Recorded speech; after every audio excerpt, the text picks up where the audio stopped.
Yeah, there was one time I remember I was invited to go and speak to a gathering of monks and priests, Christian priests, at Burford Priory, which is near Oxford.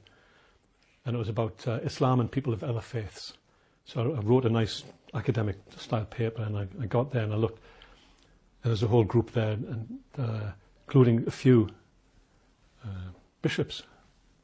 So I said, okay, I just want to remind you, I'm a Muslim. Ashhadu la ilaha illallah wa ashhadu anna Muhammadan abduhu wa rasuluh. There is no God but Allah, and Muhammad is the messenger of Allah. And I invite you all to become Muslims for your salvation. And there was silence. Don't come to me, running to me on the day of judgment to say nobody told you about Islam. And they all started laughing just like that. And once they started laughing, that broke the ice, and we started to be able to get it. It was really good. And in the afternoon, I prayed outside, a lovely day. I was praying on the grass outside.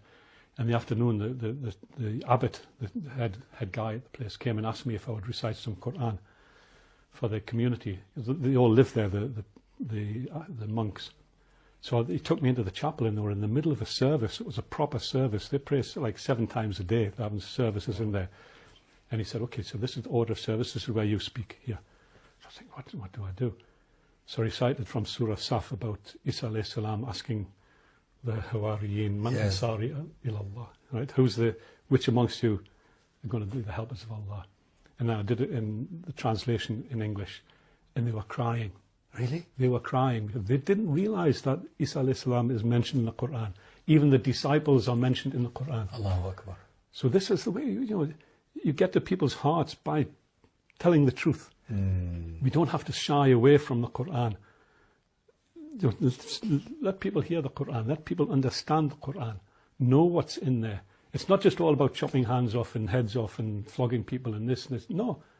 Islam is about development. It's there to enrich society. It's there to take people forward. Sharia, to take people forward to Jannah, inshallah.